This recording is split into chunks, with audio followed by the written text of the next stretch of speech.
Welcome back to our channel மாணக்கராசிரியர். இன்றைக்கி இந்த வீடியோவில் தமிழ்நாட்டில் 10ஆம் வகுப்பு பொதுத் தேர்வு மார்ச் ஏப்ரல் 2026 பொதுத் தேர்வு எழுதும் மாணவர்களுக்கு சற்றுண்டு மகிழ்ச்சி செய்தி. 10ஆம் வகுப்பு பொதுத் தேர்வுக்கான தேர்வு கால அட்டவணை பார்த்திங்கன்னா தமிழ்நாடு கவர்மெண்ட் ரிலீஸ் பண்ணிட்டாங்க. இப்போ இந்த 10ஆம் வகுப்பு தேர்வில் நிறைய மாற்றங்கள் பார்த்திங்கன்னா கொண்டு வரப்பட வேண்டும் என்று ஆசிரியர்கள் கோரிக்கை வைத்து வராங்க. சிபிஎஸ்சி 10th பார்த்திங்கன்னா இன்டர்னல் மார்க் இருக்குது. தமிழ்நாட்டில் பொறுத்த வரைக்கும் சயின்ஸுக்கு மட்டும் தான் 25 மார்க் இன்டர்னல் இருக்குது. மற்ற எல்லா சப்ஜெக்ட்டும் 100 மார்க் தான் வைக்கிறாங்க. இந்த வருடம் பார்த்திங்கன்னா 10ஆம் வகுப்பு மாணவர்களுக்கு அகமதிப்பீடு இன்டர்னல் மார்க் பார்த்திங்கன்னா எல்லா சப்ஜெக்ட்டுக்கும் கொடுக்கணும் அப்படிங்கிற மாதிரி ஒரு கோரிக்கை வச்சு தமிழக அரசுக்கு பார்த்திங்கன்னா ஒரு கடிதம் பார்த்திங்கன்னா எழுதியிருக்காங்க. இதில் என்ன சொல்லியிருக்காங்கன்னா 10ஆம் வகுப்பில் அகமதிப்பெண் நடைமுறை 10ஆம் வகுப்பிலும் அகமதிப்பெண் நடைமுறை ஆசிரியர்கள் வலியுறுத்தல். +2வில் உள்ளது போல் 10ஆம் வகுப்பு பொதுத் தேர்விலும் மாணவர்களுக்கு அகமதிப்பெண் வழங்கும் முறை அமல்படுத்த வேண்டும் என ஆசிரியர் மாணவர்கள் பார்த்திங்கன்னா வலியுறுத்தினர்.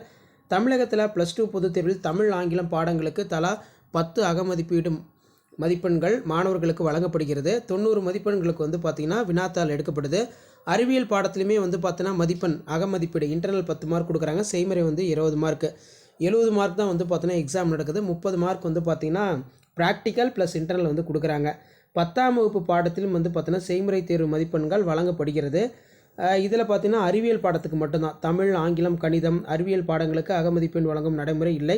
எனவே தலா 10 மதிப்பெண் வழங்கி 90 மதிப்பெண்ணுக்கு தேர்வு நடத்தும் முறையினை பொதுத் தேர்வில் பின்பற்ற வேண்டும் என்று ஆசிரியர் மாணவர்கள் எதிர்பார்க்கின்றார்கள்.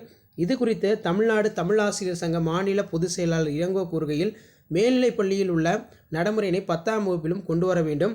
இதன் மூலம் கிராமப்புற மாணவர்கள் பயனடைவார்கள். இது குறித்து முதல்வர் கல்வி அமைச்சருக்கு சங்கம் சார்பில் கடிதம் அளிக்கப்பட்டுள்ளது. கல்வித்துறை பரிசீலிக்க வேண்டும் அப்படிங்கிற மாதிரி சொல்லியிருக்காங்க. கோரிக்கை பரிசீலிக்கப்படுமா அப்படிங்கிற மாதிரி தெரியல, வெயிட் பண்ணி தான் பார்க்கணும்.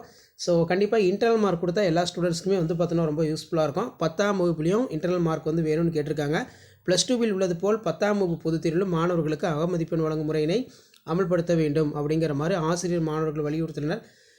10th அதே மாதிரி பார்த்திங்கன்னா 12th இப்போ 12th இருக்கக்கூடிய இன்டர்னல் மார்க் 10th கொடுக்கணும்னு சொல்லியிருக்காங்க. அதாவது தமிழ் ஆங்கிலம் பாடங்களுக்கு தலா 10 அகமதிப்பெண் மாணவர்களுக்கு வழங்கப்படுகிறது. 90 மதிப்பெண்களுக்கு விடை எழுத வேண்டும். அறிவியல் பாடத்தில் அகமதிப்பெண் 10 செய்முறை தேர்வு 20 30 மதிப்பெண்கள் வழங்கப்படுகிறது. 70 மார்க்கு விடை எழுத வேண்டும். 10ஆம் வகுப்பில் அறிவியல் பாடத்திலும் செய்முறை தேர்வுக்கு 25 மதிப்பெண் வழங்கப்படுகிறது. மீதம் 75 மதிப்பெண்களுக்கு தேர்வு நடக்கிறது. அறிவியல் தவிர தமிழ் ஆங்கிலம் கணிதம் சமூகவியல் பாடங்களுக்கும் அகமதிப்பீடு வழங்கும் நடைமுறை இல்லை. எனவே தலா 10 அகமதிப்பெண் வழங்கி 90 மதிப்பெண்களுக்கு தேர்வு நடத்தும் முறையினை பொதுத் தேர்வில் பின்பற்ற வேண்டும் என்று ஆசிரியர் மாணவர்கள் எதிர்பார்க்கிறார்கள். கோரிக்கை பார்த்தீங்கன்னா பரிசீலிக்கப்படும் சொல்லியிருக்காங்க. தேங்க்யூ.